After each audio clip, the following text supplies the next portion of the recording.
Welcome to MiConvert. In this tutorial, I will show you how to convert DICOM files to JPG format, completely free and online. Open your browser and search for DICOM to JPG MiConvert.com.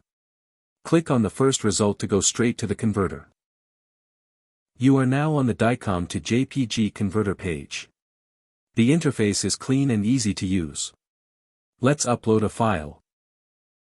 Click the Choose File button. A file picker will open. Select the DICOM file you want to convert, then click Open. Your file is loaded and ready. You can see the file name, size, and destination format. Click Convert now to start the conversion. The conversion is in progress. You can see the progress bar moving. This usually takes just a few seconds. Done. Your file has been successfully converted.